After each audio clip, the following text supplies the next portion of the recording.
Hey everyone, I'm going to show you how we changed this stainless steel Cybertruck into an awesome matte black PPF job. Come check this out. Okay, so we always want the seamless of an installation as possible when we're doing paint protection film. So if it's easy to remove something, we're going to remove it.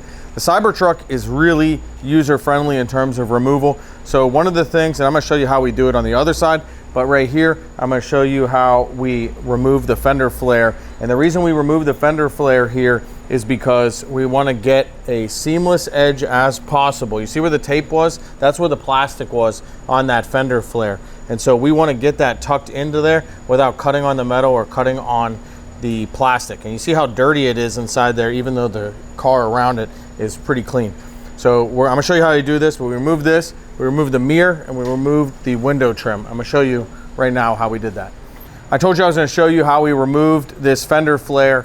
So one thing I like to do is I like to tape off the area just in case. You never know, you slip a little bit. I know it's stainless steel. I know that we're putting opaque PPF, we're putting matte black PPF on this. I get that. I still don't want to damage the vehicle. So we're going to put some tape on just in case my hand slips, which is known to do. And then I'm going to show you how to remove this. So this will be good if you don't know how to remove the Cybertruck trim, and also if you're just following along. So this particular client, he's got mud flaps.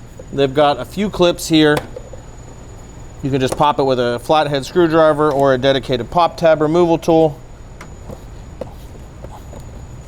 There's 3 visible ones, and there's one on the underside, and then this mud flap just pulls off.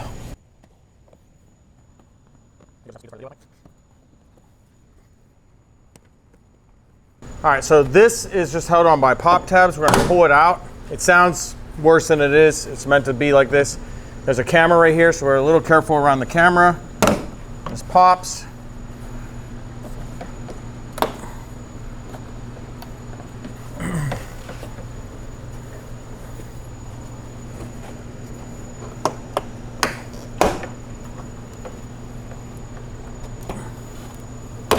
Okay, so now once we get this off, what we're going to do is I'm going to carefully rotate it this way.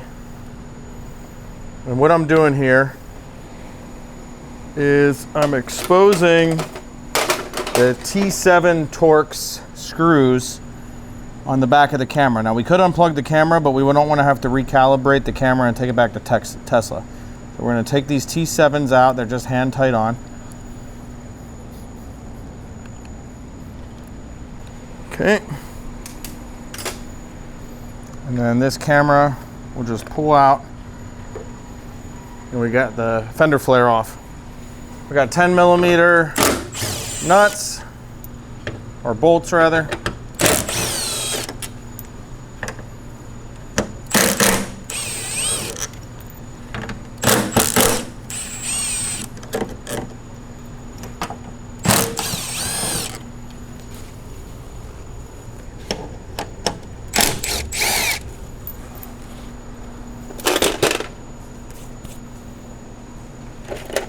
The next thing we have is this Bluetooth connector here.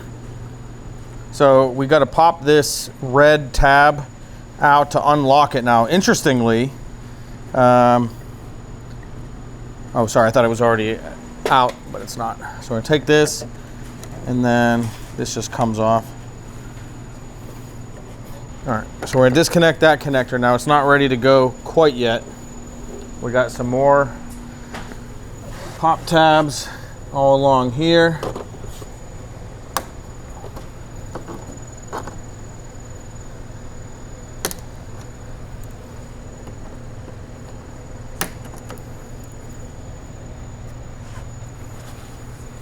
Now there's supposed to be a pop tab in here that's missing, probably from the factory. So you'll usually find one right there. There was two, it was on the other side, but not this side.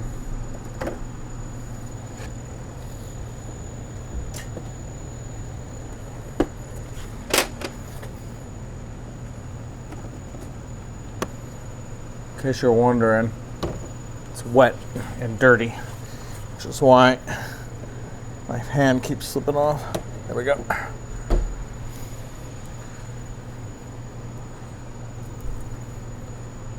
2 more.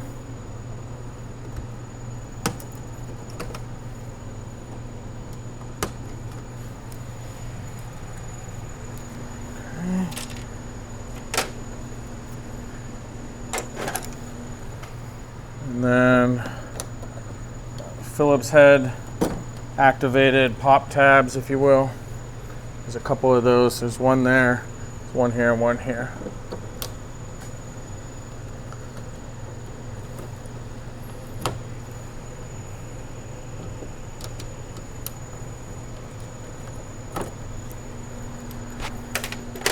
Okay.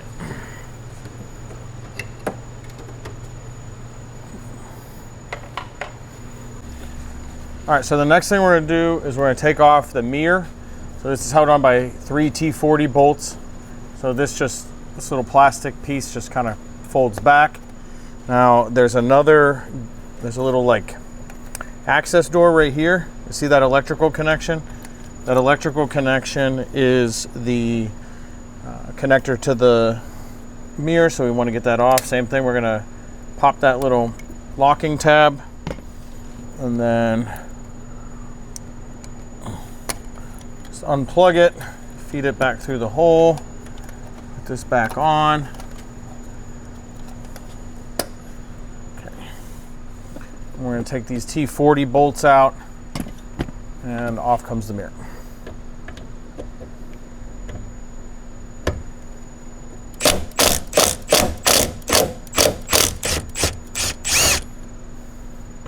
Now the mirror's not going to just fall off because it's pinned in, but it doesn't make me any less, concerned about it, so I'm still going to hold it.